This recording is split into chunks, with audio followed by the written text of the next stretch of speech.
What's up, everybody? Welcome back to the Cruise News Show. I'm your host, Tony, here with the latest cruise news. Well, welcome to Saturday. Kind of a chill, casual Saturday. I wasn't really going to release a video today, but something came up yesterday that I thought was important to get out today, and then I've spent some more time in the CDC framework for conditional sailing, that 40-page document, and there's some interesting stuff in here. So here's what we're going to talk about today. I've got one more cancellation story to tell you about. We'll cover that first. Then we're going to talk back-to-back cruising, how I'm shocked as to what this means from the CDC on back-to-back cruising, if it is even the CDC. And then I found this nugget inside that 40-page document that I didn't even want to mention in the title or the thumbnail, so it's just a secret between us.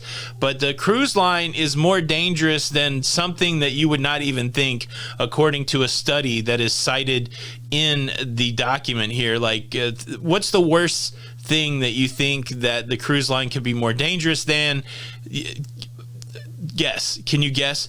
Leave a comment below if you want to guess before you get to the end of the video. But yeah, let's casual Saturday. I just woke up. I haven't even had coffee, but I wanted to make this video and share this information with you. So first, let's talk about another Carnival cruise line that is shutting down their operations.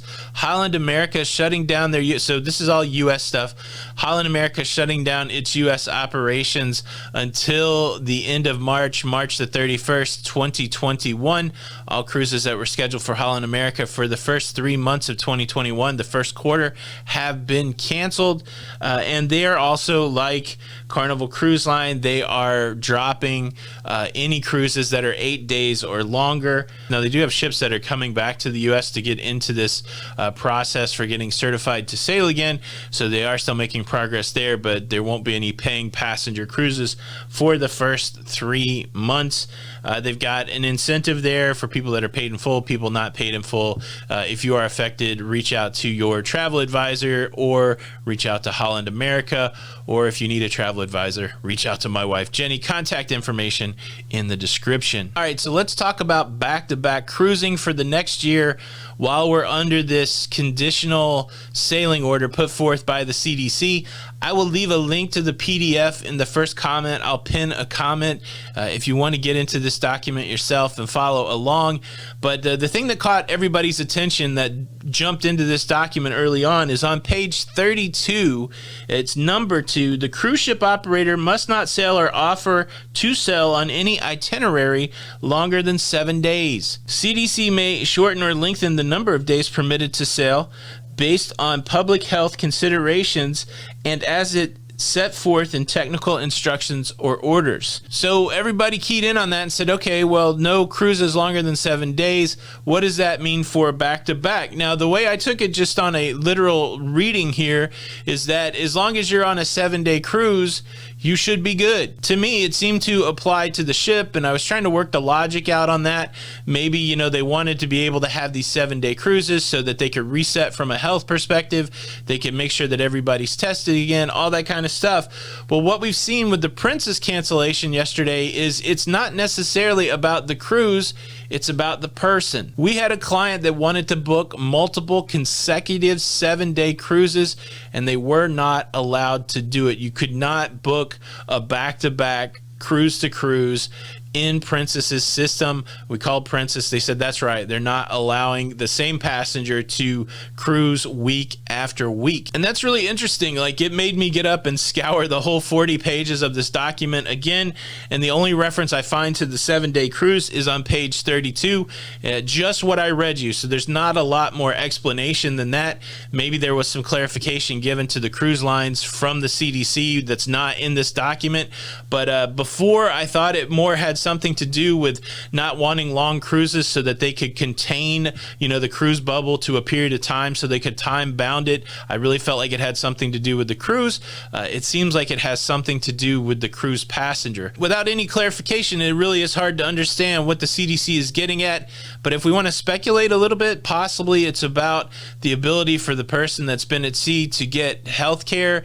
Say that you're on a cruise, say that you do the test, but we know that tests aren't 100% accurate, and maybe you do have the virus, at least when the virus manifests, you're at home in your own system, your own hospital system. Cruise ship medical facilities under these new guidelines will certainly be scaled up, more robust, but will it be the same as a shoreside medical facility?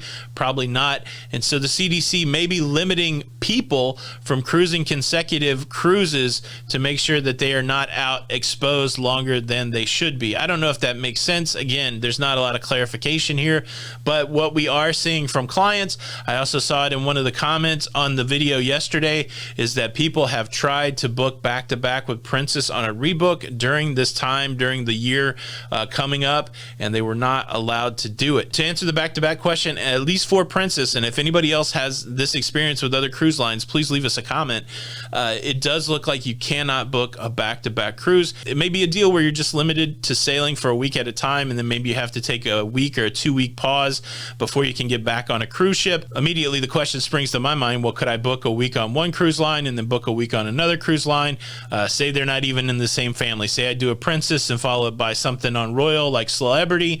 Am I going to be able to do that? I don't know if anybody has tested those waters, but when it comes to cruising, all the passenger manifests are run through Homeland Security, through other governmental agencies to check and verify that people are able to travel. So it does seem like there is a system that could be in place that would flag somebody who cruised the previous week.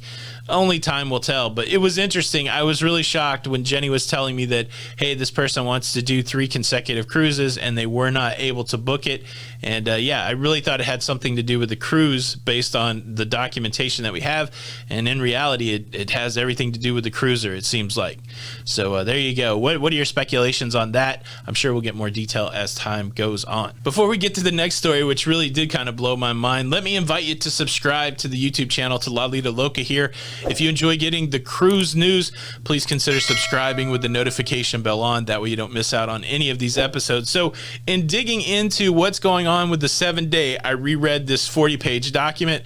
It's interesting. There's a lot of things to kind of plow through and process. But on page 11, let's talk about what's on page 11. In this section of the document, the CDC is setting up why they're concerned about cruise ships. They're setting up why this is important to them. In the middle of the page, on page 11, current scientific evidence suggests, absent mitigation measures of the type needed to prevent further transmission, cruise ships would continue to pose a greater risk of COVID-19 transmission than other settings. A recent article published in the Journal of Travel Medicine by Roklov et al. Demonstrated that the Diamond Princess cruise ship experienced an onboard R0 basic reproduction rate for the virus of 14.8 before ship-wide quarantine was enacted. This means that the cases aboard Diamond Princess transmitted the virus to approximately 15 other people. So one person infected 15 other people. That's a number that they use in epidemiology to determine how the spread of a virus is going. How many other people will one person infect? That's that R0 number.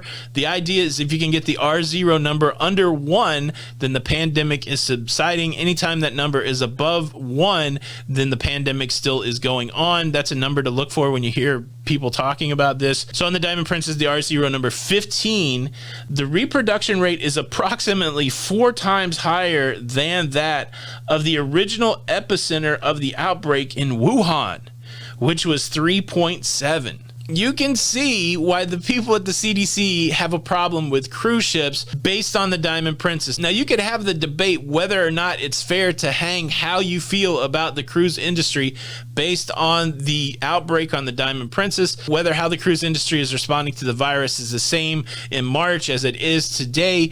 There's a lot of conversation to be had here. They do use this article as justification for continuing the no-sell. They do use this article as why they are more concerned about the cruise business than any other business. And I get it, right? A 1 to 15 spread rate opposed to a 1 to 3.7 at the epicenter of the virus. I don't know that it's fair that we normalize the Diamond Princess as to what happens on all cruise ships. I don't know if we studied it over time, if that would be an outlier, if we would throw the Diamond Princess as an outlier, but certainly it was the cruise ship that got all of the attention at the beginning.